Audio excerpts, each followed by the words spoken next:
Welcome to Blended Learning Solution. Hello, dear students. Today we are going to study the poem Fire and Ice, written by Robert Frost.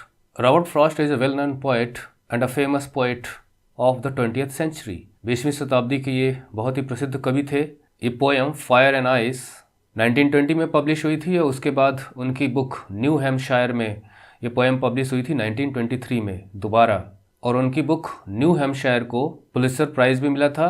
और आप जानते हैं कि Robert Frost 4 बार Pulitzer price जीतने वाले कवियों में से एक है.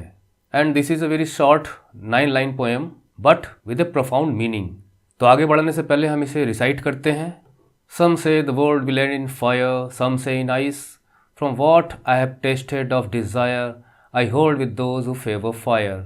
But if it had to perish twice, I think I know enough of it to say that for destruction ice is also great and would suffice. इस पोएम को study करने से पहले आइए पहले हम इसकी राइम को स्टडी करते हैं.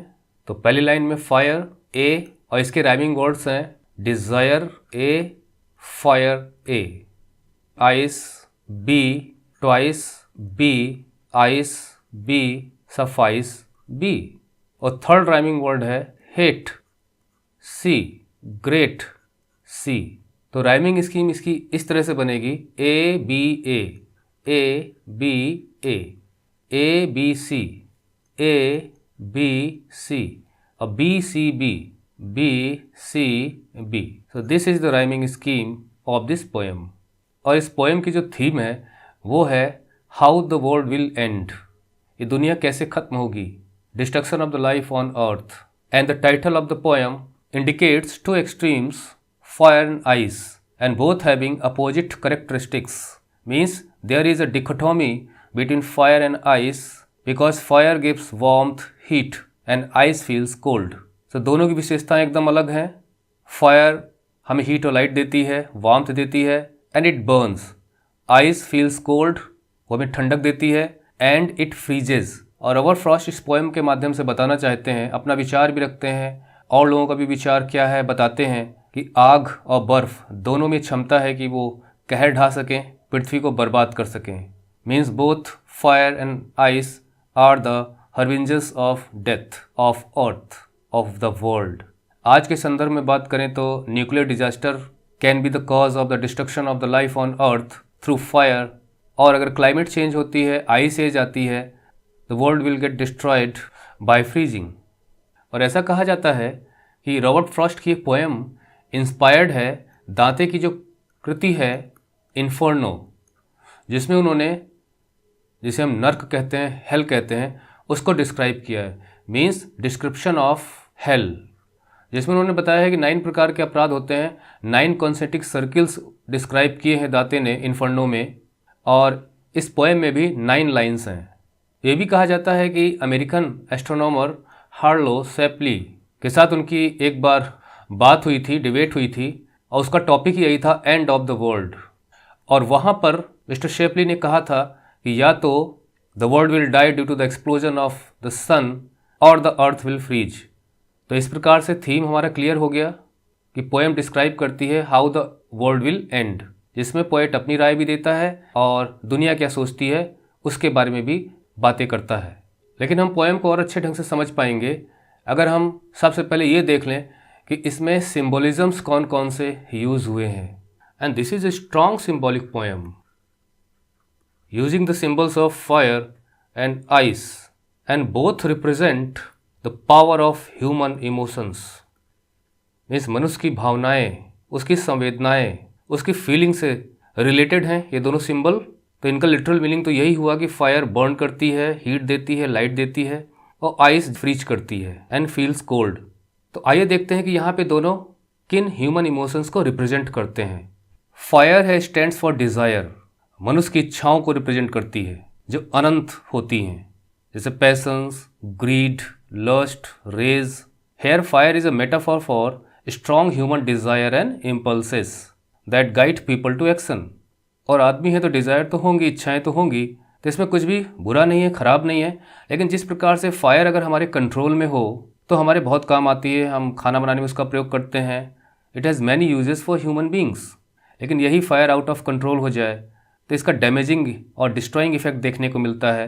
फसलों में आग लग जाए तो फसलें बर्बाद हो जाती हैं, घर जल के राख हो जाते हैं, जंगलों में आग लग जाए तो कई दिन तक आग को बुझाना मुश्किल हो जाता है। उसी प्रकार से इच्छाएं हैं, अगर हमारे कंट्रोल में है तो आदमी सपने देखता है, उन्हें पूरा करने की कोशिश करता है, इसमें कुछ भी बुरा नहीं है, अपवर्ड नहीं है। लेकिन ये इच्छाएं अगर हमारी कंट्रोल से बाहर हो जाएं तो ये फिर विनाश का कारण बनती हैं और मनुष्य को हर्ट करना शुरू कर देता है, क्योंकि अपनी इच्छाओं की पूर्ति के लिए कोई भी तरीके अपना सकता है। टू गेट हिज और her desire fulfilled can use any method, any ways, any means by hook और crook to fulfil his desire. उसी प्रकार से आइस रिप्रेजेंट्स हैट्रेड, वो मनुष्य की घृणा को रिप्रेजेंट करता है। आइस यहाँ पर इस पोएम में रिप्रेजेंटिंग इंडिफरेंस मीन्स आदमी का उदासीन होना दूसरे आदमी के प्रति, non reactionary attitude, insensitivity means संवेदनशीलता खो देना, इंटॉलरेंस पेशेंस खत्म होना, सहनशीलता खत्म होना, आदमी असहिष्णु हो जाता है। And also ice represents coldness of heart, ये हमारे आसपास कोई भी घटना घट रही है, हम पे उसका कोई रिएक्शन नहीं होता। हम सड़क से जा रहे हैं और हम देखते हैं कि कोई आदमी घायल अवस्था में है and he needs our help, but we don't stop there. That shows our insensitivity, indifference and coldness of heart. और हैट्रेड की वजह से भी आदमी को नुकसान पहुंचाना शुरू कर देता है। सो हैट्रेड का भी वही इफेक्ट है, डिस्ट्रॉइंग इफेक्ट। तो सिम्बोलिज्म्स जो यूज हुए हैं उनको जानने के बाद आइए हम पोएम को स्टडी करते हैं line by line. Some say the world will end in fire, कुछ लोग कहते हैं, मीन्स यहाँ पर पोएट अपनी बात ना कह के वो लोगों की चर्चा पर इशारा करता है कि people talk about end of the world, क्योंकि दुनिया के लगभग सभी धर्मों के स्क्रिप्चर्स में एंड ऑफ द वर्ल्ड का जिक्र है। जैसे हिंदुइज्म में प्रलय की बात होती है, इस्लाम में क़यामत। In every religion there is reference to the end of the world and people talk about end of the world, कि दुनिया कैसे खत्म होगी। सो सम से कुछ लोग कहते हैं कि दुनिया आग में जल कर खत्म होगी, और फायर स्टैंड्स फॉर डिज़ायर, तो आदमी की इच्छाएं अनंत हो जाएंगी और उनको पूरा करने में वो ह्यूमन फ्रेटर्निटी, ह्यूमन काइंड को हर्ट करना शुरू करेगा। अपनी इच्छाओं को पूरा करने के लिए वो किसी भी हद तक जाएगा और फिर दुनिया इस तरह भी खत्म हो जाएगी। एक बहुत बड़े उर्दू शायर रहे हैं मिर्ज़ा गालिब साहब, उनकी उर्दू पोइट्री की लाइन्स हैं कि ख्वाहिशें ऐसी कि हर ख्वाहिश पे दम निकले, ख्वाहिशें मीन्स डिज़ायर्स, ख्वाहिशें ऐसी कि हर ख्वाहिश पे दम निकले, बहुत निकले मेरे अरमा लेकिन फिर भी कम निकले। बहुत इच्छाएं मेरी पूरी हुई लेकिन फिर भी ऐसा लगता है कि बहुत कम पूरी हुई।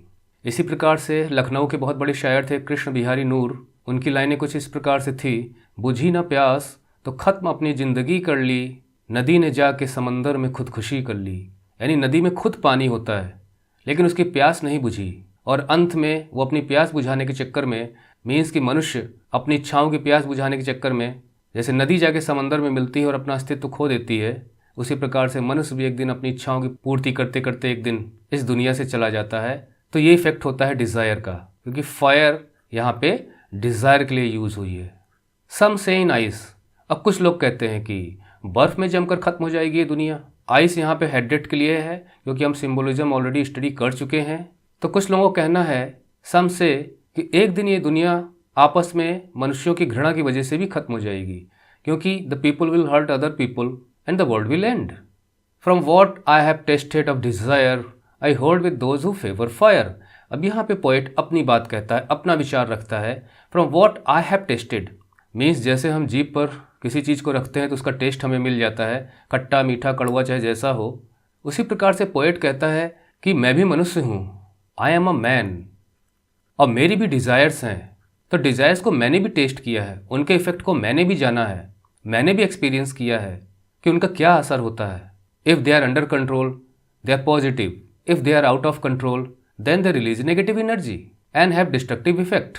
तो अपने अनुभव के आधार पे, अपने एक्सपीरियंस के आधार पे वो ये कहता है कि आई hold with those means I support, hold with those means मैं उन लोगों का सपोर्ट करता हूँ, I support those who favour fire, जो ये कहते हैं, ये मानते हैं, इस विचारधारा के हैं, इस ओपिनियन के हैं कि ये दुनिया फायर से ख़त्म होगी। तो यहाँ पर हमें साफ कह सकते हैं कि the poet is taking side with the destruction of the world due to fire, that is the desire of the people. So in the first stanza, the poet refers to the discussion among people how the world will end, and there are two choices. The people discuss about whether it will end in fire, that is due to the desire of the people, or in ice, that is due to the emotion of hatred among people. And then he goes to say, as per my opinion, my experience, I stand with the people who think or are of the opinion that the world will end in fire. Now let us see what literary devices have been used in these 4 lines. तो सबसे पहले सम से यहाँ पे एल्यूजन का प्रयोग हुआ है. ये डिवाइस तब यूज़ होता है जब हम इशारा करते हैं, इंडिकेट करते हैं, रिफ़र करते हैं किसी आइडिया, किसी पर्सन, किसी इवेंट, किसी प्लेस की तरफ. जैसे कि यहाँ पर poet and of the world के प्रति लोगों का नज़रिया क्या है, वो क्या डिस्कस करते हैं. So here he indicates to that discussion on the idea of how the world will end. So यहाँ पे एल्यूजन का प्रयोग हुआ है सम से. इलिट्रेशन का भी यूज़ हुआ है क्योंकि हम जानते हैं कि initial letters of the successive और नियर बाई वर्ड्स जब रिपीट होते हैं तो वहाँ पे एलिट्रेशन का प्रयोग होता है, एलिट्रेशन. इसी प्रकार से यहाँ पे सम में एस और यहाँ पे एस, और यहाँ पर F favour and F fire, शुरू का लेटर रिपीट होता है तो एलिट्रेशन का प्रयोग होगा. एजोनेंस का भी प्रयोग हुआ है. अब तो आप भली भांति जानते होंगे एजोनेंस डिवाइस कब यूज़ होता है, जब vowel sounds near by words में रिपीट होते हैं. जैसे यहाँ पर ओ एंड ओ, ये तो यहाँ पे एजोनेंस का प्रयोग हुआ है. That is a repetition of vowel sound in the near by words, क्योंकि यहाँ पे ओ काफ़ी प्रोमिनेंट है. और कॉन्सोनेंट्स का भी प्रयोग हुआ है, means repetition of consonants in the near by words. लेकिन अगर कोई कॉन्सोनेंट वर्ड के शुरू में रिपीट होता है, जैसे यहाँ पर हमने देखा था एस एंड एस, तो एलिट्रेशन हो जाएगा. लेकिन अगर वही रिपीटिशन वर्ड के अंदर होता है in the middle part of the word, तो वो कॉन्सोनेंट्स डिवाइस के यूज में आएगा. जैसे यहाँ पर टी एच द, यहाँ पे जो साउंड निकल कर आ रही है वो है द एंड द. और इन डिवाइसेस के अलावा एनाफोरा का प्रयोग हुआ है. एनाफोरा का प्रयोग तब माना जाता है जब पहली लाइन के वर्ड्स दूसरी लाइन में रिपीट होते हैं. जैसे यहाँ पर सम से, तो यहाँ पर एनाफोरा का प्रयोग हुआ है और इसका प्रयोग हम अपनी डेली लाइफ में बहुत करते हैं. Let us move to the second stanza. But if it had to perish twice. Perish means to die, to be destroyed, खत्म हो जाना, नष्ट हो जाना, मर जाना, समाप्त हो जाना. सो पोएट कहता है कि अगर दुनिया को 2 बार खत्म होना हो, perish twice, I think again the poet is giving his own opinion, I think I know enough of hate. तो पोएट कहता है कि मुझे मालूम है कि हेट और हैट्रेड में कितनी ताकत होती है विनाश की तरफ ले जाने में. How hatred can play its role in creating a destroying, damaging effect. The people can hurt another people in hate. So poet यहाँ पे बताता है कि मैं उन लोगों के साथ खड़ा हूँ जो ये कहते हैं कि fire will and the world one day. लेकिन मैं हेट के बारे में भी जानता हूँ, क्योंकि यहाँ पर पोएट कह चुका है कि आई हैव टेस्टेड ऑफ डिज़ायर, तो फायर से एंड होगी दुनिया. लेकिन यहाँ पर हम अपनी तरफ से लाइन जोड़ सकते हैं कि आई have tasted of hate also, क्योंकि हमने पहले ही सिम्बोलिज्म को स्टडी कर लिया है कि desire and hate both are human emotions. तो हेट्रेड में भी ताकत है. To say that for destruction ice is also great. To say मतलब ये कहने के लिए दैट कि फॉर डिस्ट्रक्शन, विनाश होने के लिए, यहाँ पे हम डिस्ट्रक्शन ऑफ द वर्ल्ड की बात कर रहे हैं, तो विनाश के लिए ice is also great, ice भी काफ़ी है दुनिया को बर्बाद करने के लिए. Means hatred is enough to kill this world and would suffice. Suffice means enough of anything, will be sufficient, will be enough to destroy the world. Here he has used the word great, means powerful to destroy the world, same as fire. Second stanza में जो literary devices use हुए हैं उसमें सबसे पहले जो 3 lines हैं इनमें कोई भी फिनिशिंग पॉज यूज नहीं हुआ है. Here we have the enjambment literary device. जब बिना किसी फिनिशिंग पॉज और फिनिशिंग पंक्चुएशन मार्क के लाइन्स मूव कर जाती हैं बिकमिंग सेकेंड और third line of the stanza of paragraph, तो वहाँ पे इंजेमेंट का प्रयोग होता है. दूसरा जो डिवाइस यहाँ पे यूज हुआ है वो है एजोनेंस. आई प्रोमिनेंट है यहाँ पे और ओ वोवल साउंड भी प्रोमिनेंट है, तो यहाँ पर आई एंड ओ दोनों एजोनेंस डिवाइस के एग्जाम्पल्स हैं. सो इस प्रकार से दिस पोएम एंड्स हियर, जो कि अपने आप में एक व्यंग्य भी है कि आदमी की अनंत इच्छाएं और उसकी घृणा दोनों जीवन के अंत का कारण बनती हैं. And the message that we get from this poem is that we should have control over our desires and better if we keep away from this word hatred and better we replace it with love. But again, if love turns into lust, then it will have a destroying effect. So on this note, this tutorial ends and we hope that इस video से लाभ जरूर हुआ होगा. Give your own opinion and also feedback and suggestion in the comments box. Thank you.